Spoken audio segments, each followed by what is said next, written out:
Continuamos haciendo nuestro semáforo y ahora para hablar de literatura para primera infancia, porque Cuenta que te cuento es una colección de relatos de Ana María Guiraldes que nos entrega en una serie de relatos vinculados con algunos objetos muy comunes de nuestras casas también y también una mirada a reflexionar respecto a lo que pasa más allá de nuestras ventanas también. Sí. Estamos con la autora Ana María. Muy buenos días, ¿cómo estás?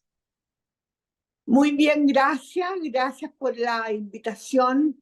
Me encanta hablar de mis libros, es decir, de los últimos libros que he sacado. Bueno, tenemos el ejercicio de escribir para primera infancia. Nosotros en el programa acá hablamos siempre de libros, pero me parece que es muy notable el ejercicio de generar libros y lecturas para quienes recién están empezando, en este caso, ni siquiera a leer. Yo me imagino que estos cuentos tienen más que ver con bebés más pequeñitos que sus papás o su mamá les van a ir contando, o sus cuidadores, estos cuentos que tú regalaste. ¿Cómo se hace para escribir para los más y las más chiquititas? Mira, la base de un relato para los más chicos es que los personajes, los seres que actúan en el cuento, sean reconocibles por el niño, los conozcan, no haya que explicarle. Por ejemplo, uno no podría hacerle un cuento sobre hablar de aeroplano en vez de decir avión. Ujú. Tienen que ser directamente de mente a mente para los niños. Que Ujú. si uno le habla de un oso, ellos imaginen su osito. Si uno le habla de una cuchara, ellos conocen las cucharas. A mí me pasó al hacer este libro que estaba quedándome dormida y no sé por qué empecé como a divagar. ¿Qué soy yo?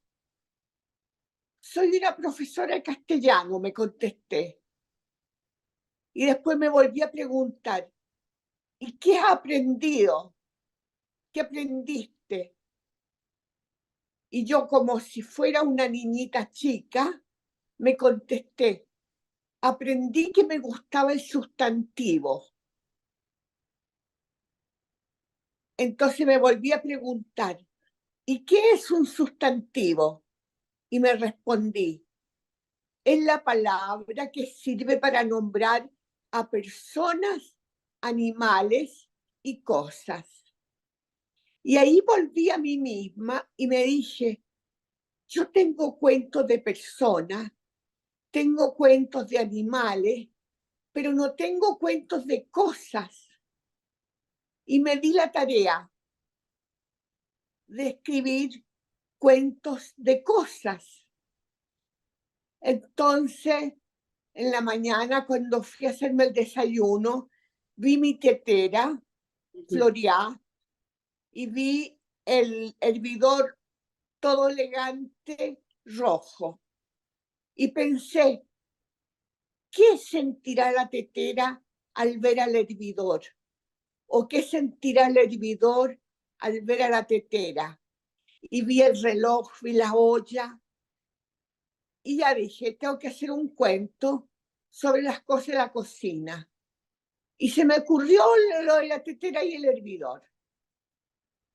Después, algo que siempre me llamó mucha atención, el baúl de las cosas perdidas en el colegio, que una vez saqué algo que no era mío para que mi mamá no me retara en la casa. Era el delantal recién comprado, pero tuve que devolverlo porque obviamente tenía otro nombre. Aquí. Claro. Eh, ¿Qué otro cuento hay ahí? Bueno, este cuento de La Rana Juana. Está también el cuento de Rocío, que se le pierde su chaleco, que es el del baúl de las cosas perdidas, también de Simón, que es un chico que es pescador, Un que los lleva pescador. nos lleva a ese mundo, y también está el cuento del calendario. Entonces, nos movemos en este libro por cuentos de objetos y cuentos también de lugares y cosas. Y respecto a eso, quería preguntarte, por ejemplo, Simón y este cuento para Leonora Lararí nos llevan al mundo del mar, igual que el cuento de la rana Juana, ¿cierto? Y nos permiten, me imagino, les permite a los niños moverse hacia lugares que van más allá de sus casas, ¿no? ¿Y cómo se hace para que siga existiendo familiaridad de la que tú hablas al principio, como el cuento de la tetera y el hervidor? En este caso, cuando ya tú invitas a los niños a detenerse, por ejemplo, en la vida de un niño que es pescador. Ya. A través de algo que él conozca, que llegue a conocer las goteras, por ejemplo. A través, uso mucho la onomatopeya, el plink, plonk, plink, plonk. Así sonaba el agua al caer en el balde, a través de los sentidos. Que el niño a través de los sentidos vaya entendiendo. El mar lo conoce, los botes los conoce, va a saber lo que es una gotera. Ujú. Va a saber lo que es una gotera a través de la imagen que hago de la gota que cae del techo, arriba el balde, plink, y cae otra, plonk. Uso mucho la onomatopeya para acercarme a ellos. Y eso también le da un ritmo, ¿no? A los cuentos, que parece que fueran canciones, que son parte de esta Sí, experiencia. Ahora, conversamos con Ana María Huiraldes, quien es la autora de este libro, pero también de más de 70 libros, en donde ha invitado a niños y niñas a el gusto por leer. Ahora tú contabas, Ana María, que como profe de castellano, me imagino tienes una tremenda experiencia de cómo los niños se van relacionando con la literatura, y me imagino que en este momento muchos papás y mamás están muy preocupados porque dicen, bueno, hoy día los niños son pura pantalla, ¿no? ¿Cómo hacemos para que poder mostrarles el mundo de los libros y de la literatura como algo que sabemos tiene un montón de beneficios para su desarrollo personal, y poder darles una opción a este mundo lleno de pantallas que parece en el que se mueven, ¿no? ¿Qué dices tú al respecto? a ver, yo encuentro que el libro no se tiene que leer, se tiene que conjugar como el verbo amar. Tú no puedes obligar a amar, no puedes obligar a leer. Hay que dejarle el libro como una tentación, tentar al niño con el libro. Yo me acuerdo que yo me hice lectora cuando veía a mi hermano leyendo. Lo veía tan concentrado, tan fascinado, que le preguntaba, ¿qué estás leyendo? Un cuento, me decía. ¿De qué se trata? Entonces me miraba un poco enojado y me decía, lee tú, pues, es que no sé. Y aprendí a leer para poder leer realmente. Y me hice lectora por la imitación. El niño imita. Si no ve a papá leyendo, le va a dar lo mismo. Hay niños que son fascinados por la música porque ven que sus papás escuchan música. La lectura es un ejercicio de imitación. Por eso encuentro terrible cuando los castigan, váyase a su pieza a leer. Tú no puedes mandar a leer como un castigo, o váyase a la biblioteca a leer. Váyase castigado a la biblioteca. Es decir, es un premio, no es un castigo leer. Hay que Ahora, tener mucho cuidado. Es difícil, también estaba pensando que a ti te tiene que haber pasado como profesora que existe, porque claro, a quienes nos gusta leer es un deleite y es fácil, pero todo aquello que tiene que ver con las lecturas obligatorias, ¿no? Y que para los niños a veces puede ser súper desafiante y a veces pueden sentirlo como un castigo. Ahí, en tu experiencia también como profesora de lenguaje y como autora de tantos libros para niños y niñas, ¿cuál sería la mejor manera de seducir a los niños que tienen que leer en los colegios, pero para que lo hagan desde el placer y no desde la obligación? Libertad. em, que no lo hagan leer un cuento para buscar los adjetivos y diferenciarlo de los sustantivos. Que el libro, que el cuento no sea tarea, que no sea la clase, que sea el recreo. O sea, jamás usar la literatura como tarea.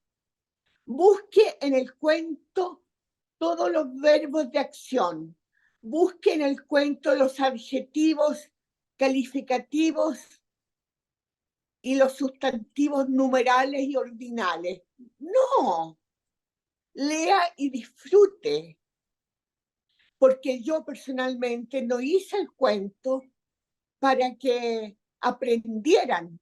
Si tienen que aprender algo, que sea descubrir la propia sensibilidad, no que aprendan nada. ¿Qué pasa? Porque como tú estás en el aula y al mismo tiempo has escrito tantos libros, ¿qué es lo que a ti te entusiasma de la reacción de tus jóvenes lectores y lectoras? ¿Qué es lo que más te gusta que te digan de los libros? Que me digan, una vez una niñita chica me dijo, me encanta su letra. Ella quiso decir, me encanta cómo escribe. Me gusta que me digan, eh, ¿qué escribió ayer? O me gustó mucho su cuento. Y yo le digo, gracias. Jamás les pregunto por qué. Es como si me dijeran, me encanta el chocolate. Y si yo le pregunto por qué, no van a saber. Es un porque sí nomás. Ellos saben muy bien lo que no les gusta, pero no saben por qué les gusta. Es un sentimiento de plenitud, de satisfacción, que es difícil de explicar para un niño. ¿Cómo hacemos los Saben que, educadores? saben que les gustó porque, porque sí. Saben lo que no les gustó porque se aburrieron Ujú, normalmente. ujú. Sí, y quería preguntarte para cerrar, ¿cómo hacemos los papás, las mamás, los cuidadores, cuidadoras para estar sensibles, ¿no? A ese gusto? Porque me imagino que no es tan evidente poder saber cuando uno recién compra el libro, por ejemplo, este cuento que te cuento, si les va a gustar o no les va a gustar. ¿Cómo escojo? ¿Qué debería tener en cuenta para cuando yo escojo literatura para niños y niñas de manera que pueda resultarles atractivas a ellos y a ellas? Primero que todo, tiene que gustarte a ti. Si a ti no te gusta, no tiene por qué gustarle a un niño. Tiene que, en alguna parte de tu intelecto, el cuento quedarte dando vuelta. Te vas entreteniendo y quieres saber cómo termina. Si quieres saber cómo termina el cuento, es que te está gustando. Y un cuento, de manera, te lo digo así como literaria, se escribe para el final. Eso es una manera entonces de, me encantó lo que nos dijiste, Ana María, porque al final, si uno como adulto no comparte el entusiasmo, ¿cierto? Es difícil que los niños y niñas puedan también sumarse a la maravilla de poder leer y poder tener libros, además que les resulten atractivos. Este además tiene muy, muy bellas ilustraciones y nos permite reflexionar sobre ya los niños, detenerse a observar con mayor detención aquello que tienen cerca y aquello que también pueden imaginar a partir de lo que conocen. Ana, ¿sí? ¿Querías agregar algo más? Sí, y una gracia a ese libro es que está escrito en verso. Entonces, es como si tú les cantaras. Ujú. A los niños les encanta los cuentos en verso. Encuentran divertido que tengan el mismo sonido final. Creen que uno se equivocó incluso. Oye, sonó igual. Sí, lo hice a propósito. ¿En serio? ¿En serio? Es contar cantando. Y también puede ser un ejercicio interesante, ¿no? Quizás a los niños invitarlos a ponerle ritmo a estos cuentos en versos de Ana María Huiraldes, con quien hemos conversado esta mañana. Muchas gracias, Ana María. Que estés muy bien. De nada, gracias a ti. Nosotros vamos a la música, a la pausa y ya regresamos con más semáforo.